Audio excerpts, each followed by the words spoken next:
하나님의 말씀 창세기 9장 20절의 말씀입니다. 20절에서 23절까지의 말씀입니다.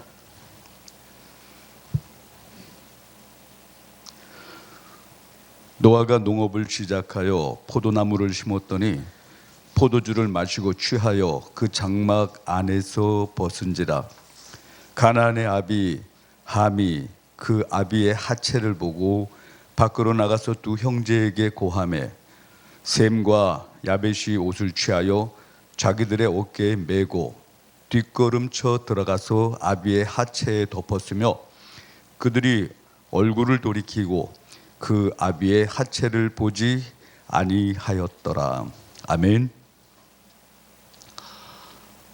오늘 하나님의 말씀 창세기 9장 20절 이하의 말씀을 기억을 하면서 우리가 하나님의 사랑을 다시 한번 기억하고자 합니다. 바로 덮어주는 사랑이 어떤 것인가 하는 것을 말씀을 통해서 다시 찾게 됩니다.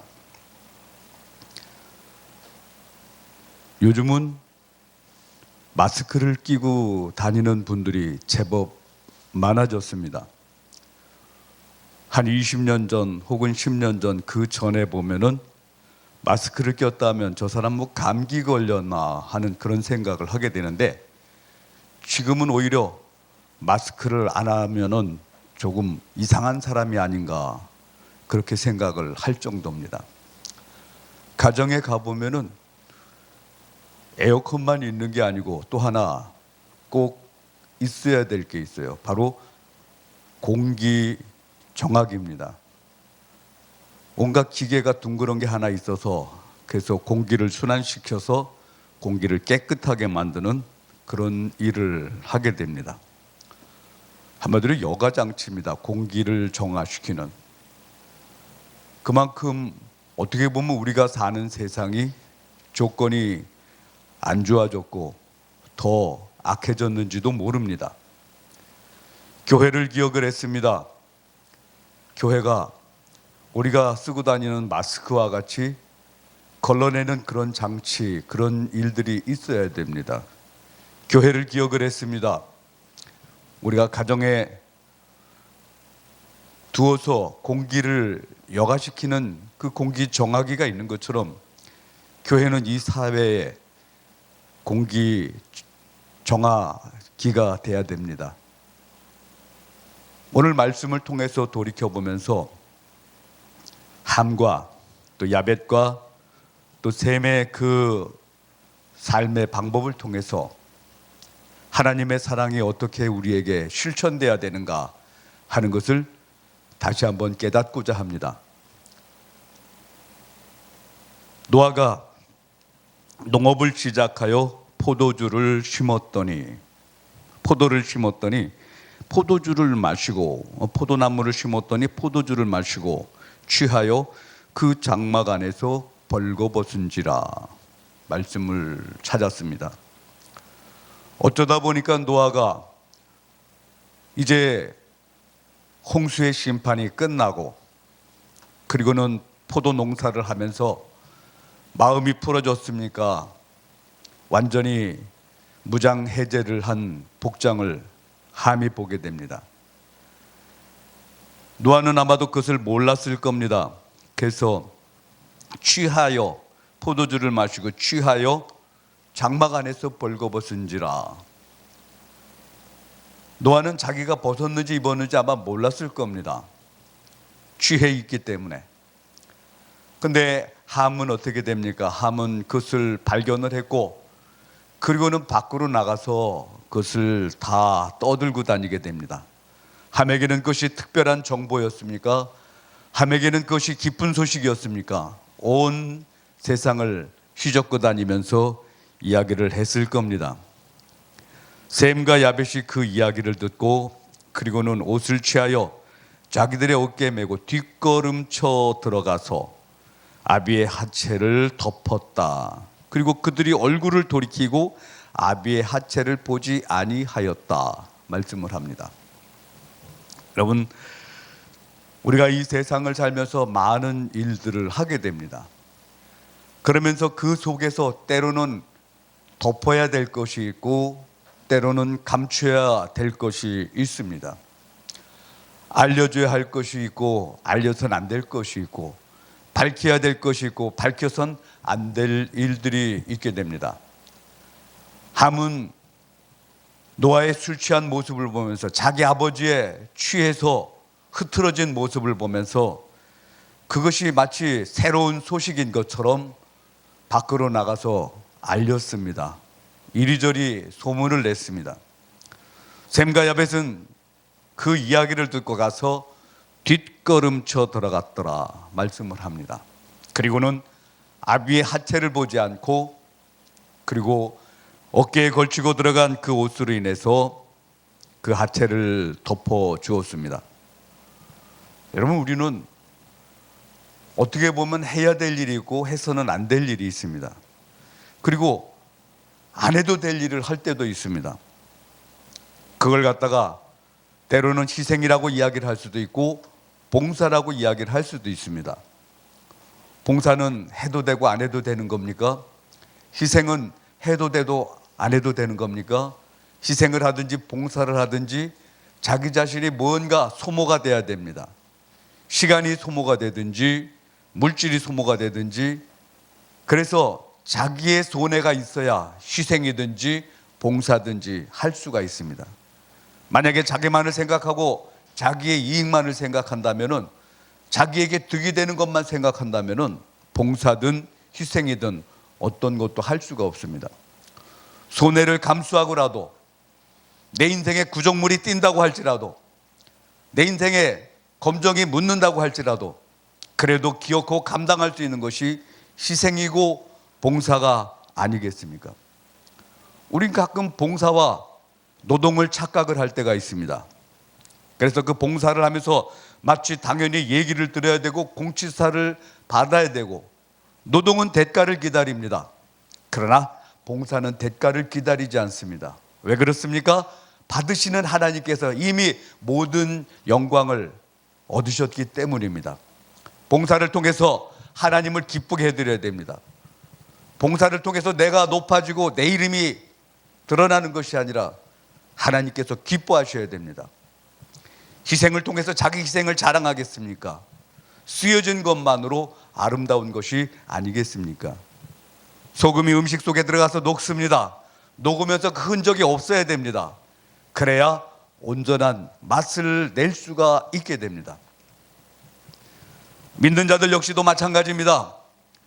자기의 흔적을 소모하면서 손해를 보면서 희생과 봉사를 감수할 때 그것이 곧 예수님께서 가신 십자가의 길이 되지 않겠습니까?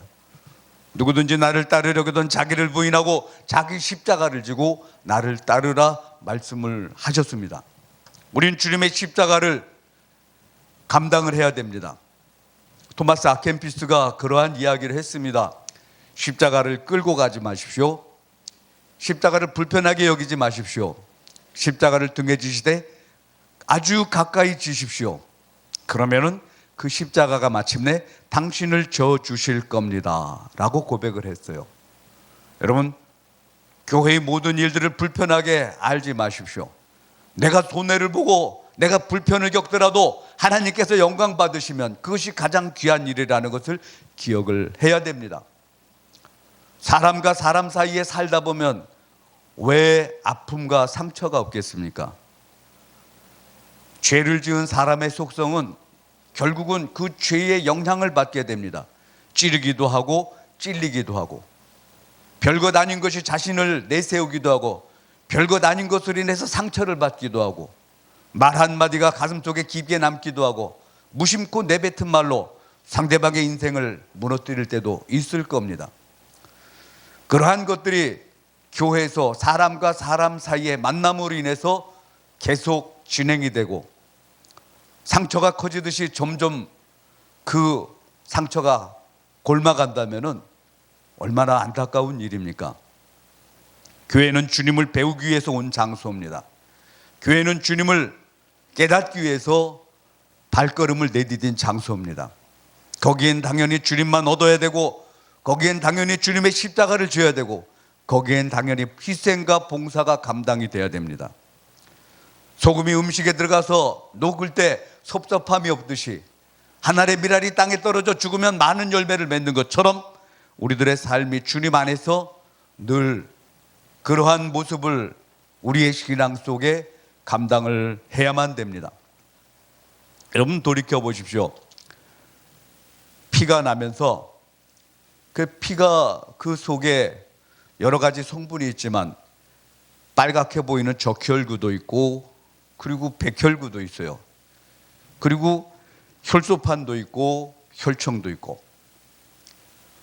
근데 그 중에 적혈구는 산소를 실어 날리기도 하고 필요한 양분을 공급하기도 하고, 백혈구는 어떻게 됩니까? 백혈구는 몸 안에 들어와 있는 피 속에 있는 더러운 균들 그리고 병원균, 세균 이런 것들을 갖다가 백혈구가 감싸 안게 됩니다. 그리고 백혈구는 소멸이 돼버립니다. 백혈구가 몸 안에 들어온 모든 병균들을 다 끌어안게 됩니다. 끌어안으면서 자신은 희생을 하고 병균을 죽이게 됩니다. 그리고 백혈구는 더 이상 존재가 안 되고 다른 백혈구가 움직여지게 됩니다. 교회는 그리스도의 피로 운영이 되는 장소입니다. 예수의 생명과 말씀의 양식이 공급이 돼야 되고 그로 말미암아 하나님의 법칙이 진행이 돼야 됩니다. 아름다운 장소가 교회가 돼야 됩니다. 어떻게 돼야 아름답습니까? 주님이 높임을 받고 말씀이 앞세워지고 성령의 은혜로 순종함이 있고 희생과 봉사가 자리 잡게 될 때 아름다운 모습이 될 수가 있다는 것을 기억하시길 바랍니다. 여러분, 어느 환자가 정신적으로 너무 막 힘든 환자가 있었습니다. 근데 병원에 가보니까 이게 약의 중독으로 인해서 그렇게 된 겁니다.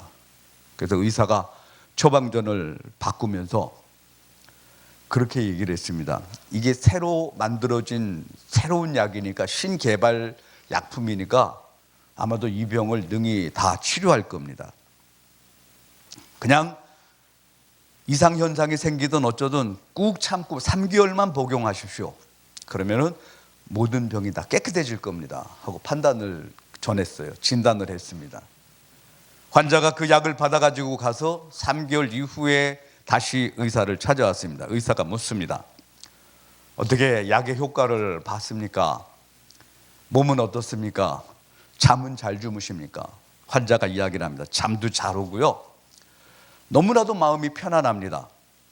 그리고 이상하게 몸에 붓기도 다 빠지고 그리고 여기저기 손도 저리고 하던 게 다 깨끗해졌습니다 하고 이야기를 합니다. 의사가 처방전을 보여줍니다. 선생님, 그거는 밀가루 덩어리였습니다. 그 약 속에 아무 성분도 없었습니다 하고 이야기를 해요. 선생님이 잠이 안 온다고 해서 그리고 손발이 저린다고 해서 그리고 머리도 아프고 그래서 제가 보니까 약의 중독입니다. 그 약을 끊어야 되는데 약을 끊으면 또 잠도 안 오고 또 그렇게 할까 봐 제가 그래서 신약이라고 속였습니다 라고 이야기를 해요. 환자는 밀가루 덩어리를 3개월 동안 먹었던 겁니다. 먹으면서 몸이 오히려 더 나아졌던 겁니다. 병이 없어지고 불면증이 사라지고 손발이 저리던 게 없어지고 그리고 마음이 편안해지고 그러면서 환자가 이야기를 합니다. 이제 약을 안 먹어도 되네요. 환자의 눈가에 눈물이 그렁그렁해요. 10년 동안 달고 다녔던 약을 이제 안 먹어도 된다니. 그게 무슨 효과라고 합니까? 플라시보 효과라고 그렇게 이야기를 합니다. 뭐냐면 긍정의 효과라는 겁니다. 어느 선원이 배를 청소를 합니다. 그런데 청소를 하는데 웬 바람이 그렇게 세게 불어갖고 그래서 문이 닫혀버리고 맙니다. 문이 닫히고는 그 선원이 실망을 하게 됩니다. 왜 그러냐면 그 칸은 냉동칸입니다. 원양 어선이기 때문에 그래서 물고기를 저장을 하는 냉동칸인데 청소를 하다가 문이 닫히니까 한마디로 냉동고가 닫힌 겁니다. 닫히고 나서 그리고 저가 몸이 점점 추워집니다. 아, 내가 뭔가를 남겨야 되겠다. 그리고는 벽에다가 글을 쓰기 시작합니다. 춥다. 몸이 떨려온다. 손발이 굳어온다. 그리고 조금 더 지나서 또 썼습니다. 점점 기력이 떨어진다. 이러다 죽겠다. 뭐 몇 줄 더 쓰고 마침내 더 이상 기록이 끊어졌습니다. 어쩌다 원양어선의 그 냉동칸이 열리게 됩니다. 열리고 들어가 보니까 청소하던 선원이 거기서 동사를 했습니다. 근데 안타까운 것은 냉동칸이 가동이 안 됐다는 사실입니다. 전혀 가동이 안 됐습니다. 문이 닫히니까 자기 생각이 스스로 냉동고를 운영을 했던 겁니다. 여러분, 우리 속에 이러한 일들이 얼마나 많습니까? 이런 짓을 하는 게 누굽니까? 마귀입니다. 마귀는 어떻게 해서든지 인생이 망치는 것을 원하고, 마귀는 어떻게 해서든지 교회가 무너지는 것을 원하고, 마귀는 어떻게 해서든지 인생이 끝장나는 것을 원합니다. 하나님은 어떤 분이셔요? 영원한 천국으로 안내하시고, 땅에서의 모든 일들, 눈물이 범벅이 되든지 땀이 범벅이 되든지 아픔이 상처가 범벅이 되든지 주의 길을 잘 감당하고 십자가를 잘 감당을 하고 교회를 잘 섬기다가 하나님 앞으로 오는 것을 원하고 있는데, 마귀는 어떻게 합니까? 어떻게 해서라도 흩어지고 어떻게 해서라도 중단되고, 어느 교회의 말 한마디 때문에 개척교회가 그 다음날 나가니까 목사님 가족만 남아있는 그런 일을 만났답니다. 별일도 아닌 오해였는데 그렇게 됐답니다. 제가 한 번은 대신방 기간에 권사님들을 모시고 신방을 했습니다. 대개 이제 신방을 가면 그렇게 합니다. 그래서 목사가 들어가기 전에 권사님들이 먼저 들어가서 이제 정리할 거 정리하고, 뭐 이제 치울 거 치우고 이렇게 하고, 그리고는 저를 이제 신방에 제일 편안한 중심 자리에 예배상을 놓을 겁니다. 그리고 이제 제가 앉아서 신방 예배를 드리고 그리고 나올 겁니다. 근데 늘 그렇게 하던 그 권사님이 어느 날 이렇게 들어갔는데 먼저 들어가신 분이 자리를 잡았어요. 자리를 잡고 먼저 앉고 제가 들어갔는데 안 일어나는 거예요. 그리고 엉뚱한 데다가 예배상을 펼쳐놨어요. 사실은 속이 좀 상했습니다. 아니, 신방 다니면서 피곤해도 그렇지 여태까지 그렇게 안 하셨는데 오늘은 많이 피곤한가 보다 라고 생각을 했다가 속에서 조금 섭섭했습니다. 근데 목사가 그래도 앉고 나서 이렇게 앉고 그러면 좋은데 하는 어떤 생각을 했습니다. 그리고 속으로 그런 생각까지도 했어요. 계속 이게 반복이 되면은 내가 한마디는 해야 되겠지 하는 생각까지 했습니다. 쉰방이 맞춰지고 그리고 나와야 되는데 다른 사람들은 다 일어나는데 그 권사님이 안 일어나요. 진짜 많이 피곤하신가? 아, 저 여기 좀 더 있다 가렵니다. 네, 그렇게 하셔요. 그러고 그냥 털고 나왔어요. 그래서 한두 집 남은 그 신방을 마저 마치고, 그리고는 서재에 와서 앉아 있는데 전화가 옵니다. 다른 권사님이 아까 앉아 계신 것 보셨어요? 또 무슨 소리를 하려고 그러나, 누굴 헐뜯으려고 그러나 싶어갖고 아니요, 못 봤어요. 기억 안 나요. 뭐 신방이 한두 집입니까? 이러고 이제 얼버무리고 말았는데 또 물어봐요. 아까 앉아 있는 그 권사님 보셨어요? 뭐하러 물어봅니까? 기억도 안 나는데. 그랬더니 자초지종을 설명을 해요. 갔더니 거기에 신방받는 가정에 오강이 있었답니다. 오강이 있는데 오강이 이렇게 감당할 수 있는 상태가 아니고 완전히 만원이 된 모양입니다. 손가락도 집어넣지 못하게. 그러니까 그 권사님이 치마를 걷어서 그 위에 탁 덮고 그리고 오강을 감춰버린 겁니다. 그래서 그런지 몰라도 제가 예배를 드리다 보니까 그때 이제 그 하얀 한복들을 입었어요. 하얀 한복을 입었는데 하얀 한복에 뭔가 이렇게 스며 올라오는 게 있긴 있었어요. 무심코 생각을 해보니까 그게 생각이 나는 겁니다. 한복에 왜 뭘 묻히고 다니시지? 했던 기억이 나요. 그 권사님이 오강이 있으니까 오강을 치워야 되는데 너무 꽉 차 있으니까 감당은 안 되고 치마로 덮어버린 겁니다.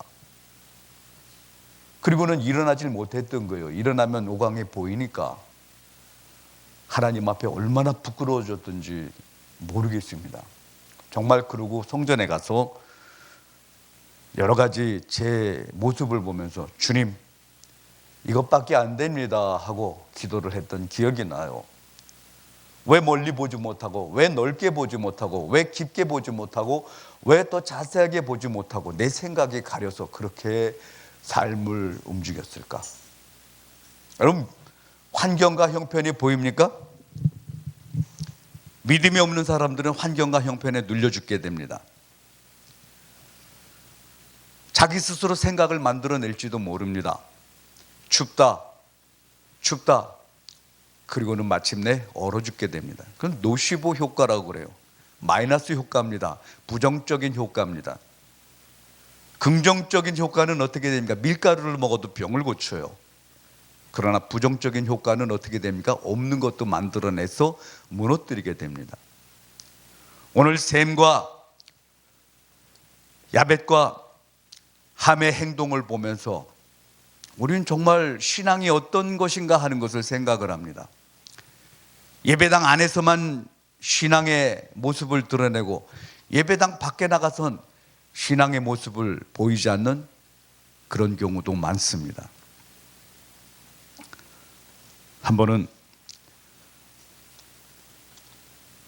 제가 아주 위험한 어떤 교통 위기를 겪었습니다. 갑자기 직진을 하는데 골목 비슷한 데서 차가 확 튀어나오는 거예요. 저도 모르게.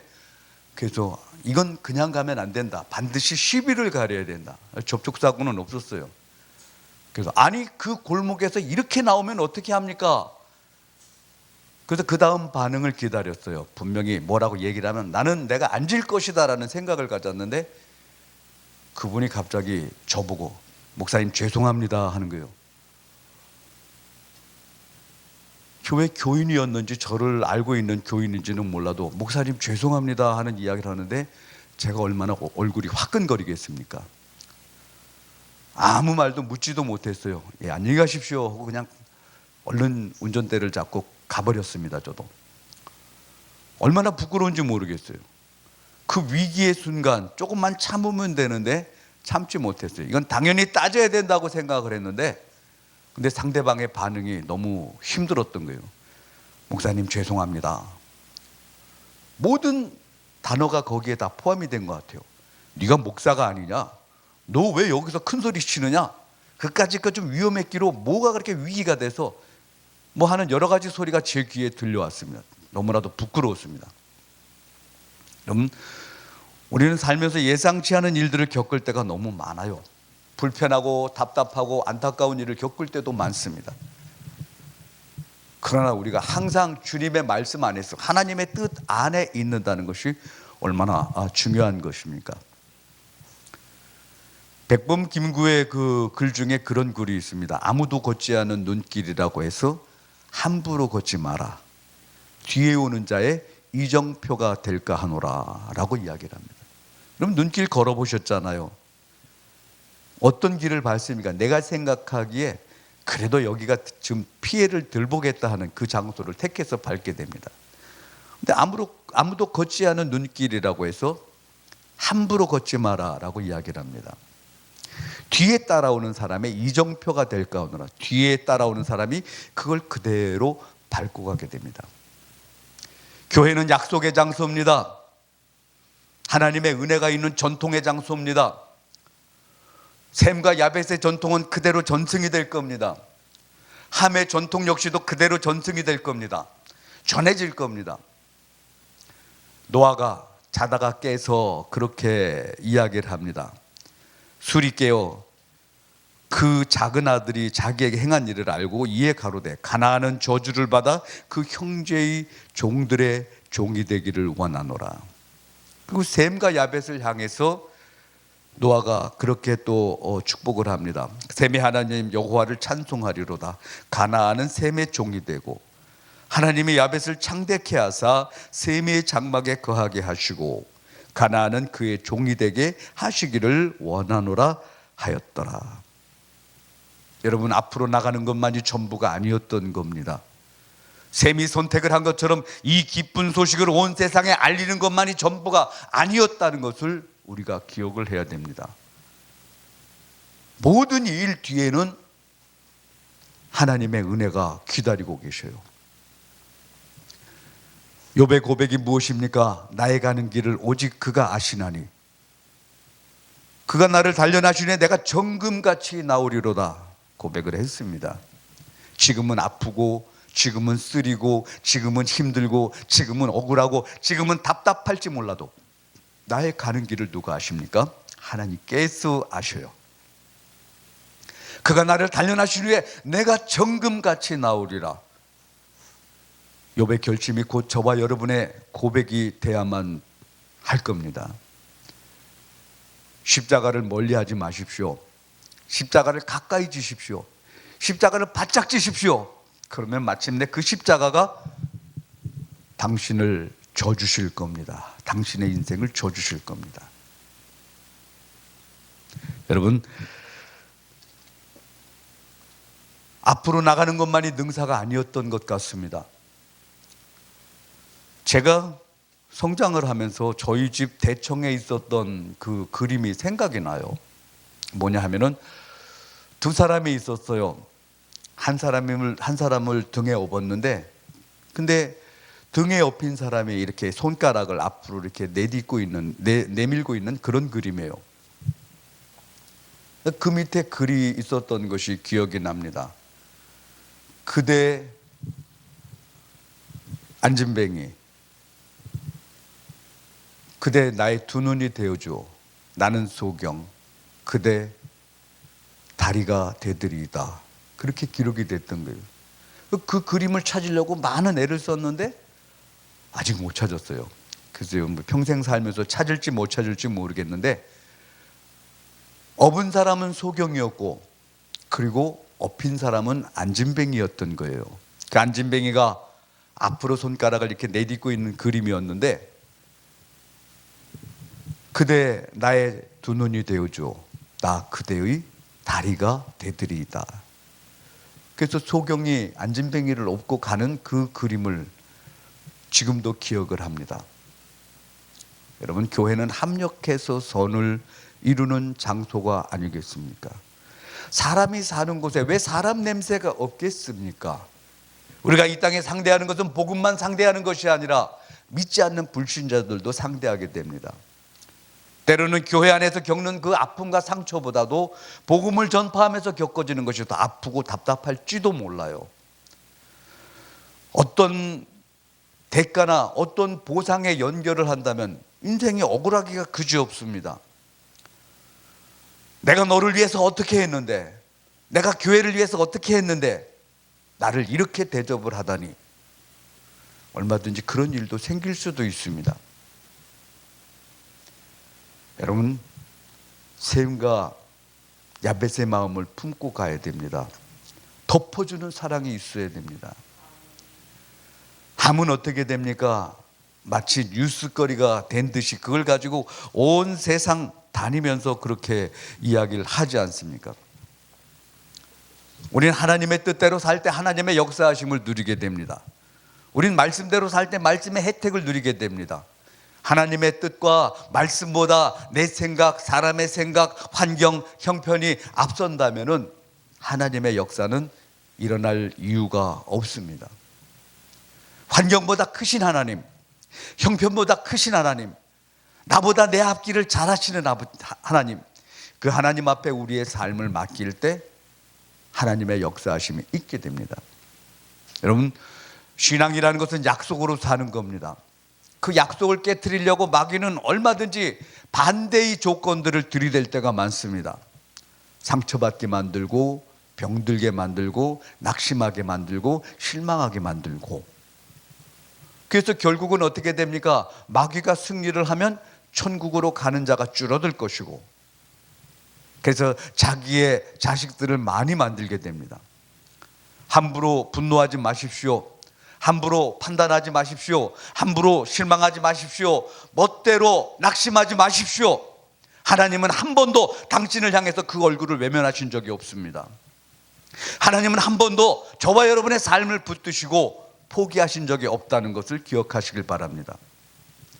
독생자 예수 그리스도를 이 땅에 보내시고 그로 말미암아 만민에게 기쁨의 좋은 소식을 전해주셨고, 믿는 자들은 구원에 이르고 영생에 이르는 은혜를 베풀어 주시지 않았습니까? 여러분, 우리가 많은 단어를 써야 됩니다.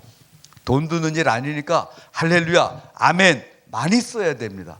주님을 찬양합니다. 그대로 되길 바랍니다. 그게 할렐루야와 아멘의 뜻이 있습니다. 솔로몬이 성전을 세웠어요. 그리고 성전에 두 기둥을 세우면서 별명을 붙였어요. 야긴과 보아스. 저가 세우신다, 저에게 능력이 있다. 그것이 바로 그 기둥의 별명입니다. 주께서 세우신다, 주께서 능력이 있다. 주님의 능력으로 세우신다는 말씀입니다. 여러분, 우리 인생 속에 하나님을 의지하면 의지할수록 하나님의 역사하심을 누릴 수가 있습니다. 하나님을 멀리하면 멀리할수록 내 인생이 힘들어지고 곤고해지지만, 환경이 힘들고 곤고해서 주님 앞에 가까이 나가면 주님의 은혜를 누릴 수가 있다는 것을 기억하시길 바랍니다. 마귀는 아군인 것처럼 다가오면서 착각을 하게 만듭니다. 그래서 요번 한 건만 잘하면 잘 될 것이고, 요번 한 번만 어떻게 하면 내가 내 자리를 찾을 것이고, 여러분, 그게 문제가 아닙니다. 마귀는 절대로 아군이 아닙니다. 오직 하나님만이 내 편이시고 하나님만이 내 인생의 주인이시라는 것을 기억을 해야 됩니다. 주님 앞에 낮아지십시오. 주님 앞에 더 가까이 가십시오.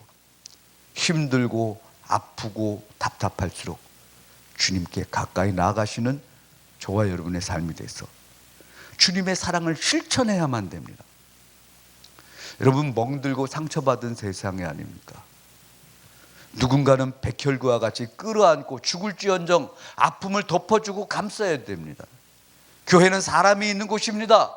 거기에 동일한 현상들이 왜 없겠습니까? 더 덮어줘야 되고, 더 감싸야 되고, 더 어깨동무를 해야 되고, 더 앞으로 같이 나가야 되고, 함께라는 단어가 빠지게 되면 교회는 아무 유익이 없습니다. 같이 울고 같이 웃고 같이 아파하고 같이 부둥켜 안고 같이 몸부림칠 때 교회가 그리스도의 아름다운 형상을 드러내게 됩니다. 감당하는 신앙의 삶이 되시길 바랍니다.